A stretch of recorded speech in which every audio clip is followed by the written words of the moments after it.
Good morning and welcome to America's Home Cooking. I promised that I was going to show you how to make squaw bread. This is made with regular yeast, the one that you buy in the store. This will not be a sourdough for people who are learning to make bread. I've already showed you how to make French bread. I practiced on that a lot before I started moving forward to other breads. Now I'm going to show you how you can work with some whole grains.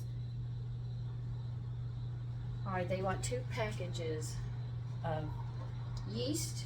If you're using the jar, that'll be 4 teaspoons and a half a teaspoon.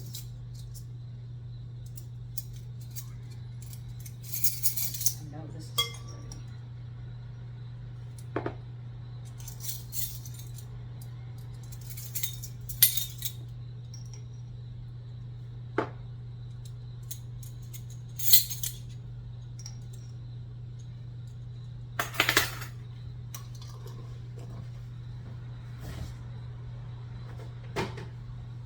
Remember to always check those dates of your yeast and to make sure that you keep it close to your butter department. In the refrigerator, do not freeze it, it will die. Now we need 1/4 of a cup of water right now. I'm going to be adding different.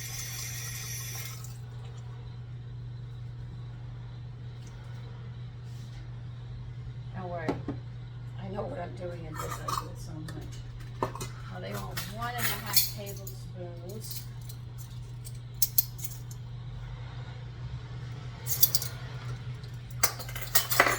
I know, my honey's getting old, but I hate throwing it out. So let's see if I can get 1.5 tablespoons out of this. See, honey turns to sugar. It doesn't mean you still can't use it. A lot of people throw it out when it hits this point, or either you can melt it if you wish. Alright. I know you want 1.5. I can pretty much measure 1.5 of this.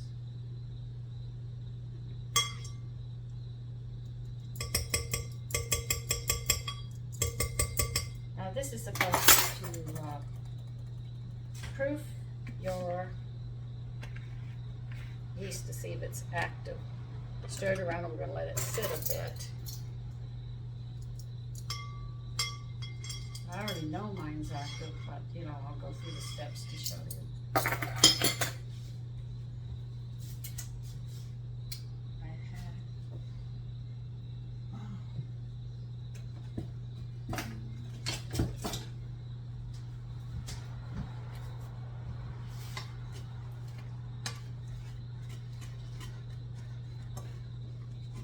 As soon as I added the water, mine started breaking down.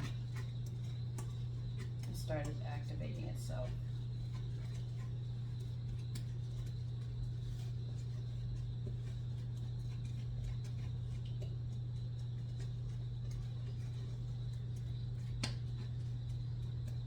Now we're going to leave this for 5 minutes and then I will be back. Okay, my yeast is going down. I got the last of the honey out. You need 1/2 cup of honey now you're going to add to it.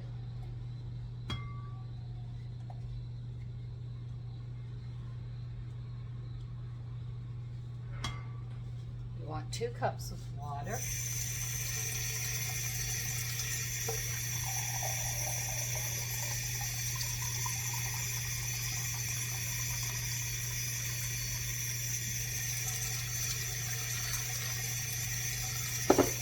You want a third of a cup of vegetable oil. I'm using corn oil today.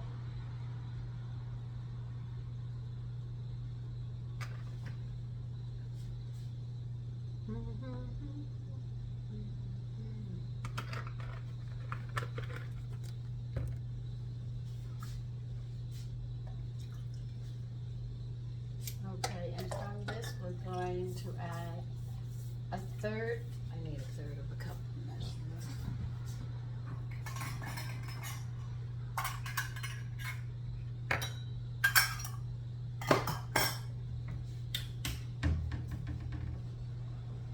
You need 1/3 of a cup of golden raisins. If you don't have golden raisins, by all means, use the dark ones.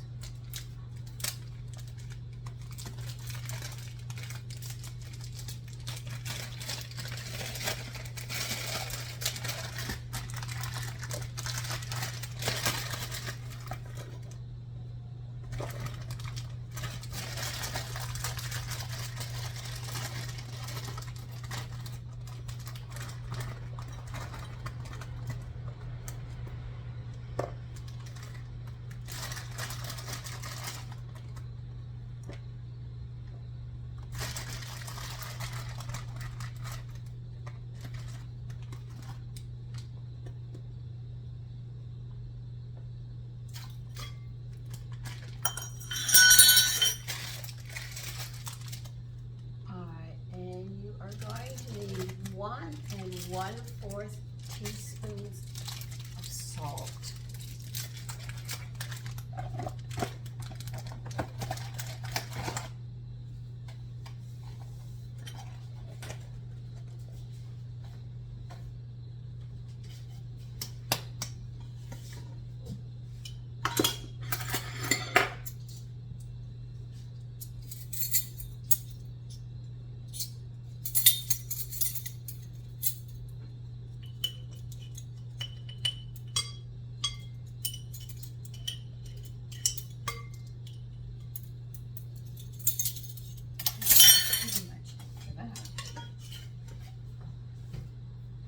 I know we're going to be putting a lot of stuff into this.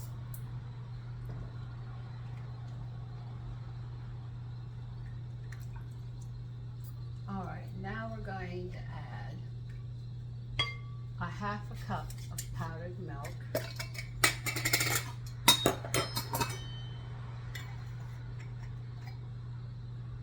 It's not going to go in. So I'll do it this way.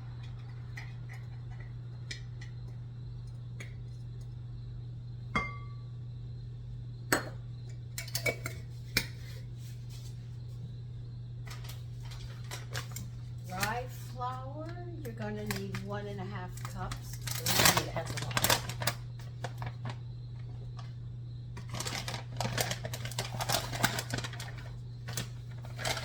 I'm using dark rye.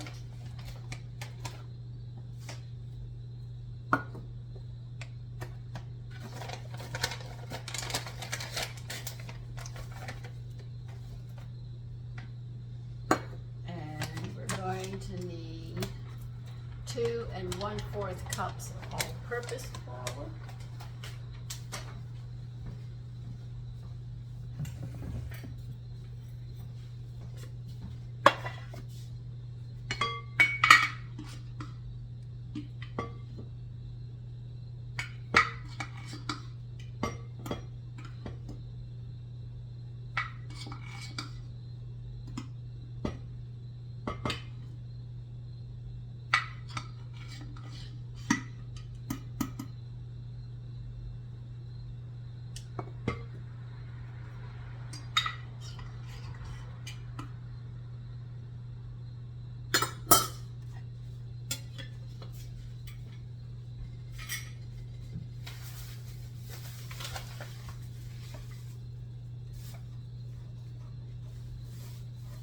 And now we're going to add 3 1/4 cups of whole wheat.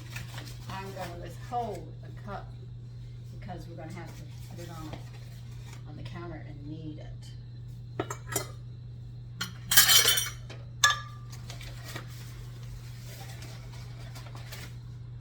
That's one.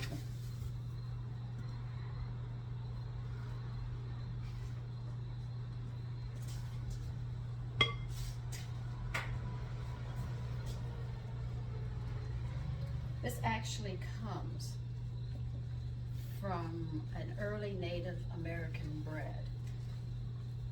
That's why they call it Squaw Bread, to respect and honor the American Indians that made this.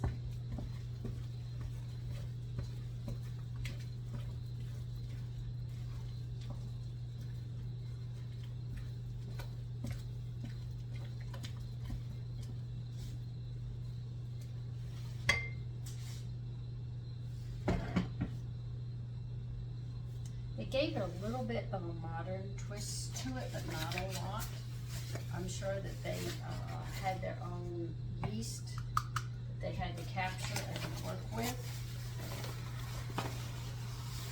And they used whatever grains that they could find, which would make sense, you know. If they grew it, and then they grew it.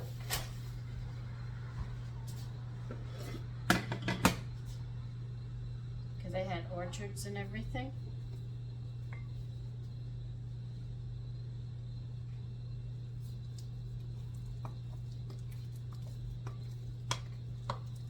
And this bread is delicious with cream cheese.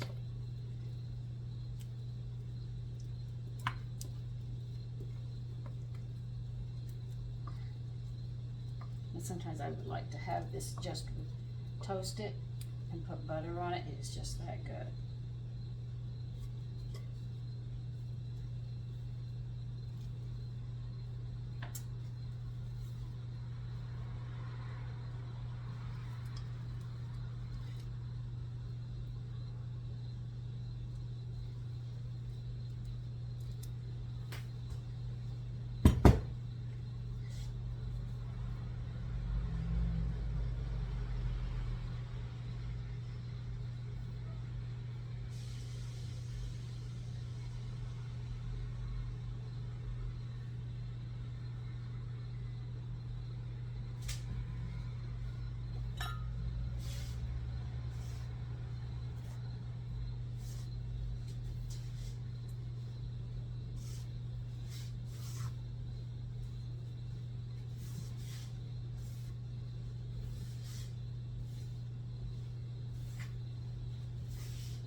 Sometimes my mother would sleep and we'd get up Saturday morning. And we would have toast with peanut butter and jelly on it. She used to make it because she'd be napping, because she starts her day very early. So Tony's, and we'd be watching cartoons, have milk, peanut butter, and jelly on toast. So my brothers and I would entertain ourselves as little, when we were little. If our mother was actually sleeping or resting.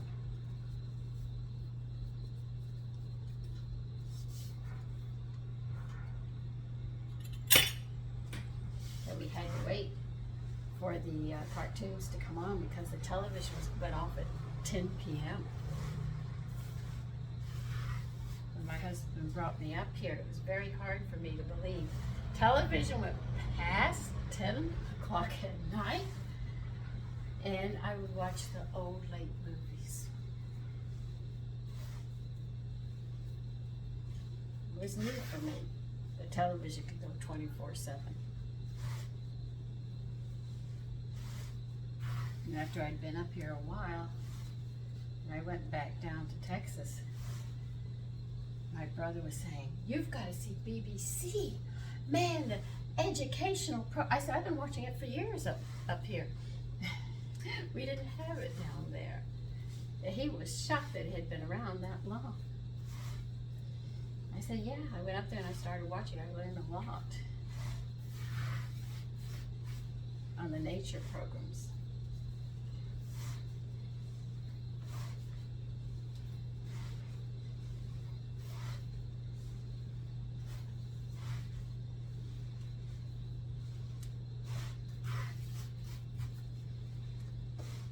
You notice this bread's a little heavier to knead than the French bread. That's because of those whole grains. The this is a very nutritious bread. I mean, you really can't argue with this bread. I mean, it's got everything in it.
I've been seeing some videos on YouTube. Well, it comes across my phone, so you know, sometimes something will catch my interest.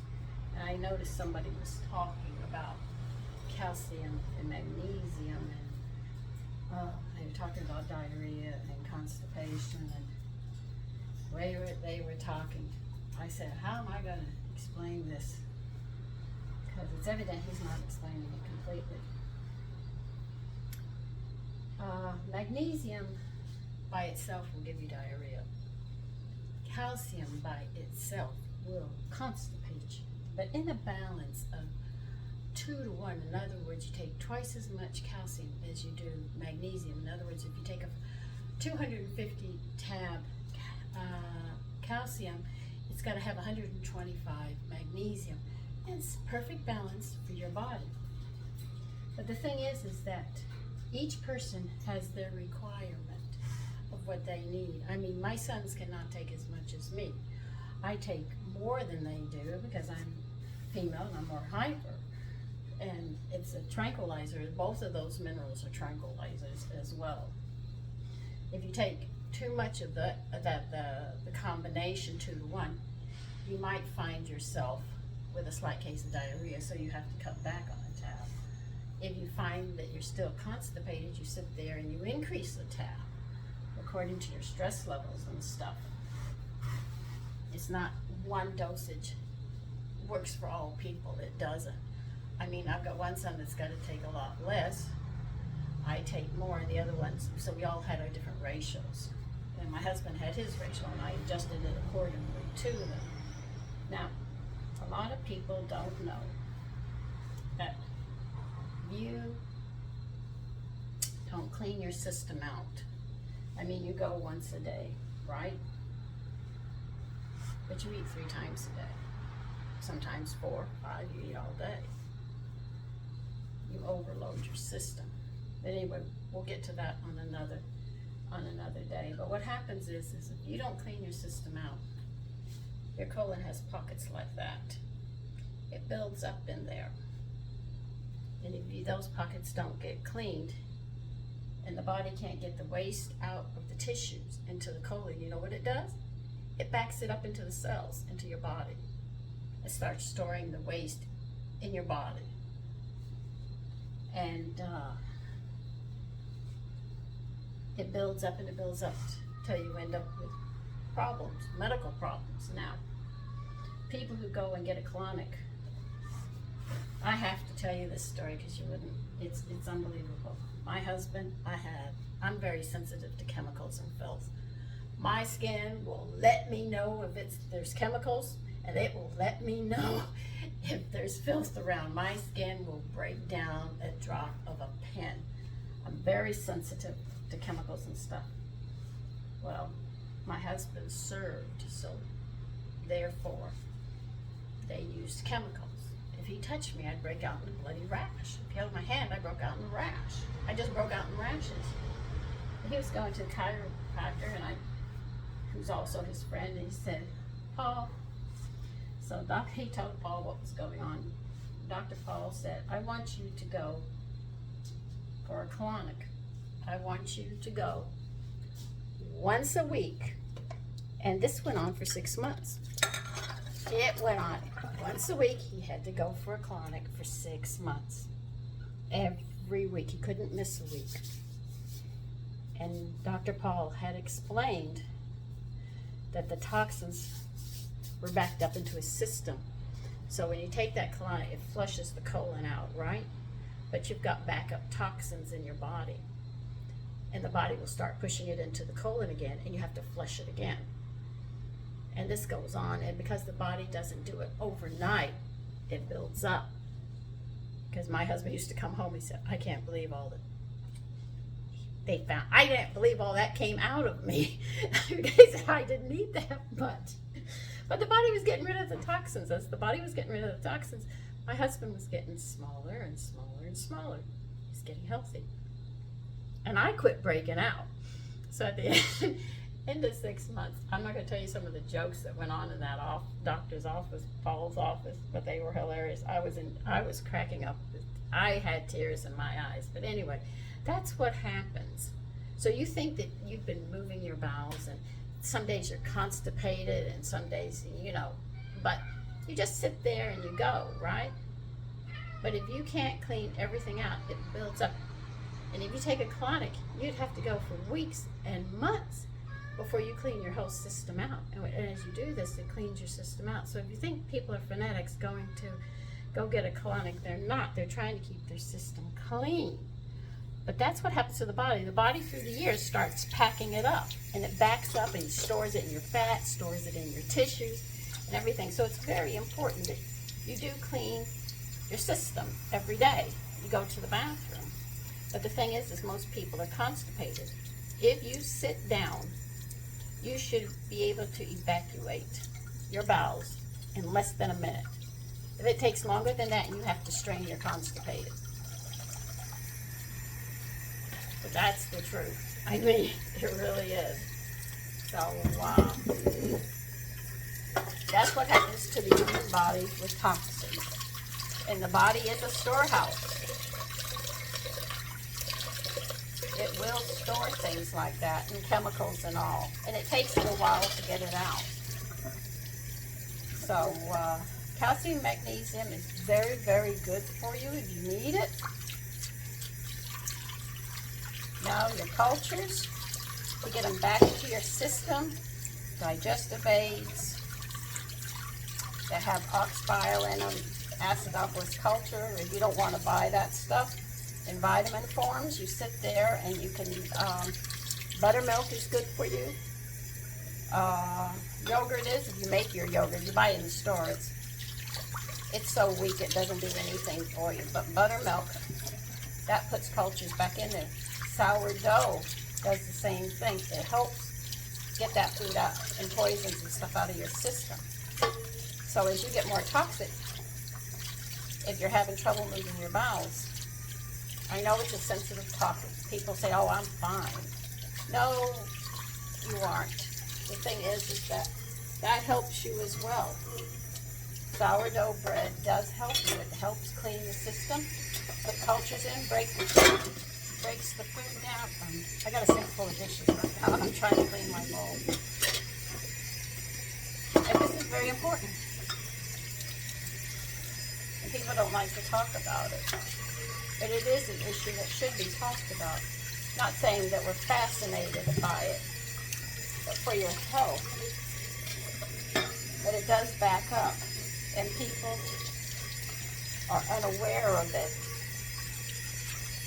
That the body shows signs as you get older about that, unless you keep your system clean. A clean system will run very, very well.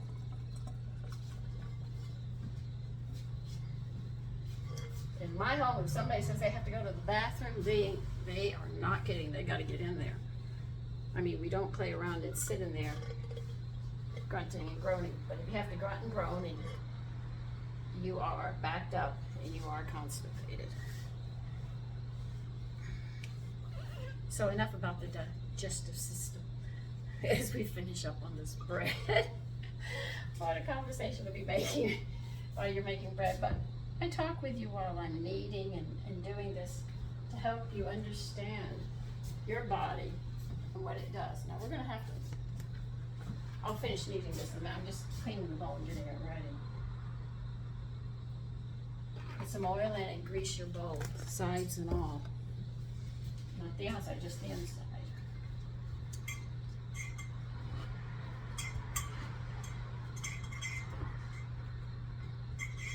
So some people who are swollen in the belly, if they're not drinking or an alcoholic, because liquor will attack the liver.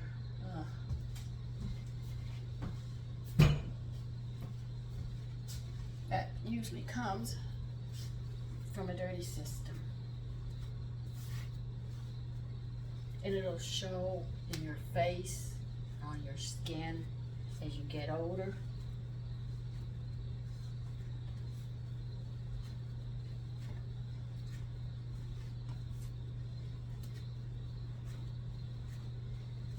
I'm just winding it up right now.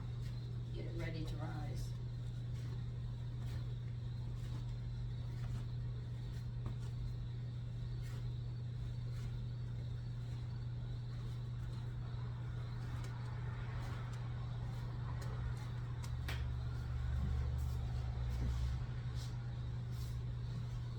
Put your bread down into it, flatten it, twist it because you're oiling the top of it. Then you're going to flip it over.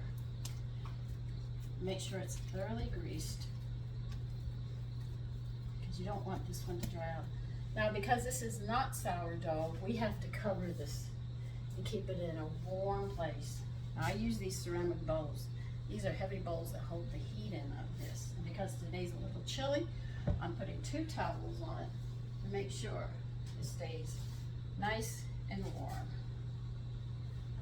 Because if it gets cold, it's going to take forever for it to rise.